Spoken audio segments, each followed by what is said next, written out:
Shall we continue? What? So this is an area that the player never reaches because they walk too slow? What the fuck?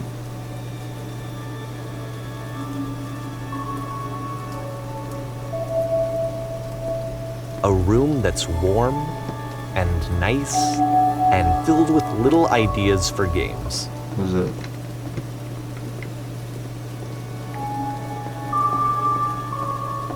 Coda would often tell me that he didn't mind if people thought of him as cold or distant.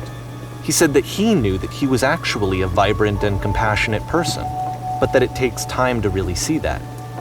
It can be a very slow climb to get there.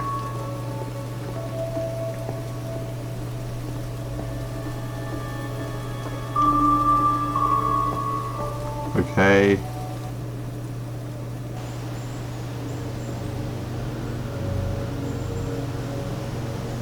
Oh, Christ's sake. Time to play PT, guys. Silent Hills, here we come. Oh, God.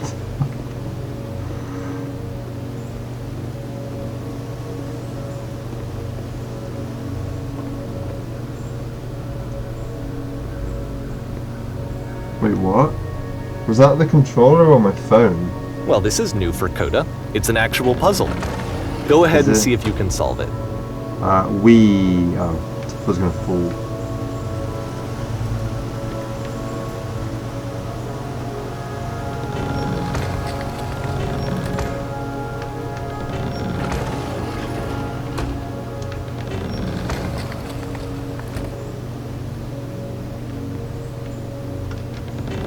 Don't forget that solution, because we're going to see this puzzle again soon. We're going to see it a lot. Unimaginative.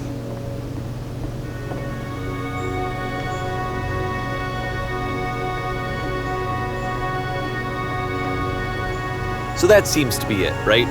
You walk down a corridor, you solve a puzzle, you get to the end. Simple enough. Alright, now I'm going to modify the game again, so that when you press the use key on your gamepad, it'll remove all of the walls from this room. Oh, Jesus Christ!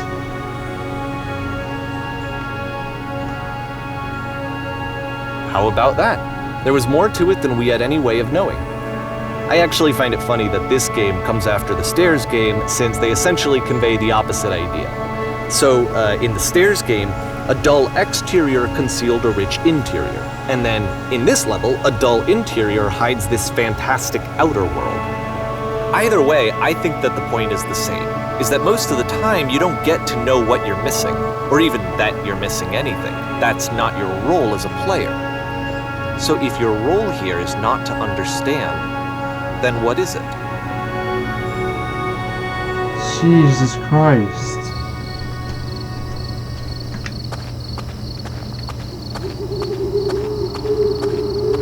Aha!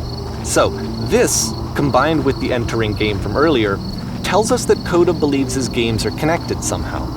It could even be that the Stairs game and the puzzle game are literally connected in between this and the entering game. There's a bigger picture that all of his games are meant to play a role in, some larger meaning that we won't be able to grasp until we've seen all of them. And once we have, we can step back and start to understand what exactly that bigger picture is.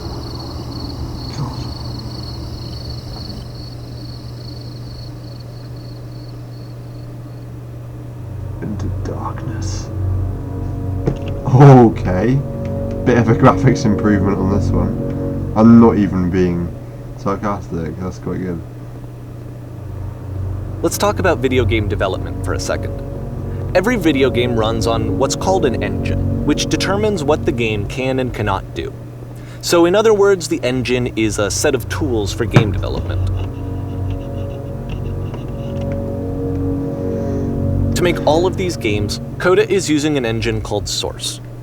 Like all engines, Source has certain things that it does well, and it has certain things that it does poorly. One of the things that it does very well is boxy linear corridors. That's why so many of Coda's games are set in these large, flat, empty rooms, is just because he's working with what the engine does well. What? The The tools available to the creator shape what kinds of creative work they're going to end up making. You might consider paying attention to the architecture in Coda's games, to notice how they seem to stem from an engine that's very good at producing linear, boxy corridors. This is so trippy.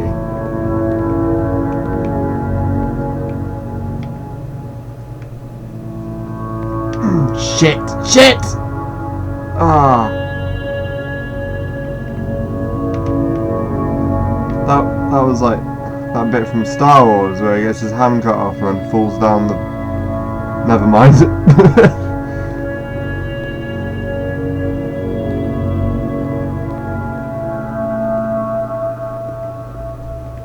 Come here, you bitch!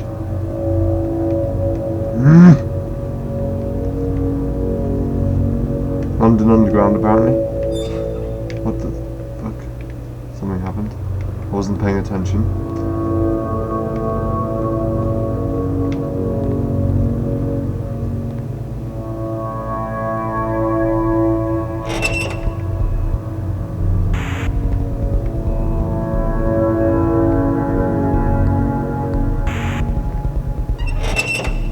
You know, if I could make games, I would totally make stuff like this. Like, just really trippy stuff.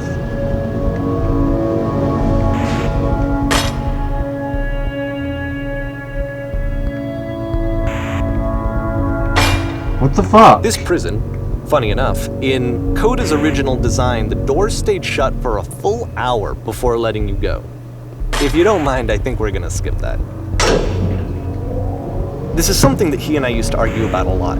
You know, whether a game ought to actually be playable, whether it means anything if no one can get through it. And I would always defend that, you know, all this work goes into the game, why not make it playable and accessible? And so we just got into heated arguments over it, and there was one time that after one of these conversations, he went home, and a day or two later, he sent me a zip file entitled Playable Games that was full of hundreds of individual games, each of which was just an empty box that you walked around in and nothing else. Believe me, I played every single one of those just to find out if there was like a gag hidden somewhere. There wasn't.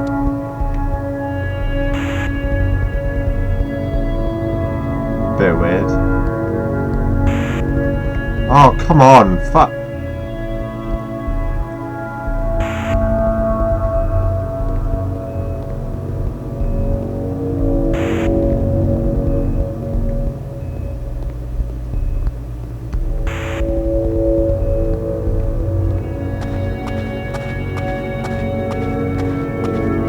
It's the puzzle again, with the exact same solution as the last time.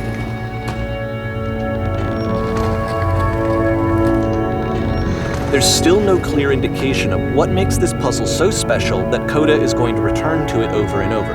Because it's I promise easy. I'll share with you my interpretation very shortly. Why does it need an interpretation? Like, what? Why are you looking into stuff so much? It's just a puzzle. Maybe he thought, oh, you know what, I'll put this puzzle here for now, and then I'll come back later and make it a different puzzle, but, you know, something happened and he didn't. Right, I'll see you later.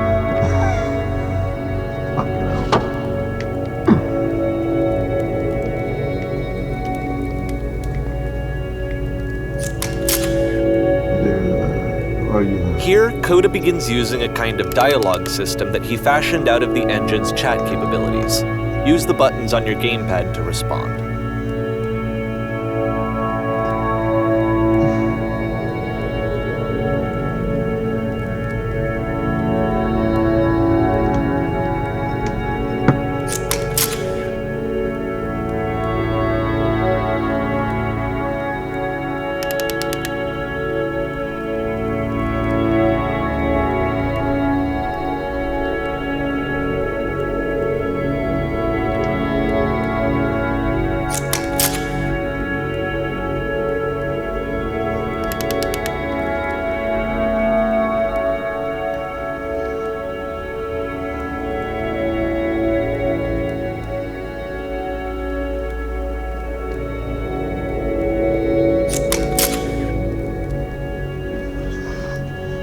I should probably be reading this for you guys, just in case you want to be lazy. Basically, these guys want to get up to the top, and I'm telling them they don't.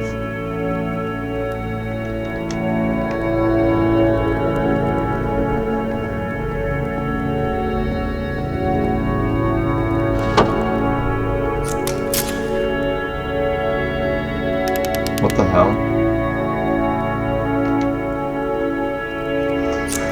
I've been right here, Ian. I suggest you go and see the puzzle sometime. It's not meant to be solved. You can sit in the blank space in the middle. Why would I sit in the blank space? Oh, it's plenty peaceful. It may not seem that way at first, but you come to think so in time, eventually.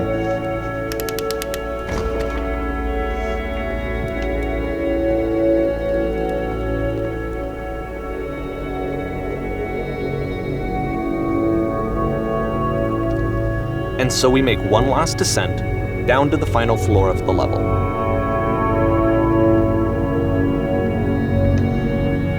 Oh, for God's sake.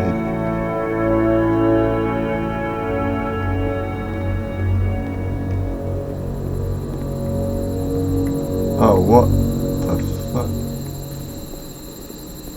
It's a lamppost. Okay, I can't tell you quite why, but for some reason, Coda fixates on this lamppost. It's going to appear at the end of every single one of his games from here on out. I'll tell you what I think. I think that up to this point, he's been making really strange and abstract games with no clear purpose, and maybe you can only float around in that headspace for so long. Because now he wants something to hold on to. He wants a reference point. He wants the work to be leading to something. He wants a destination, which is what this lamppost is. It's a destination.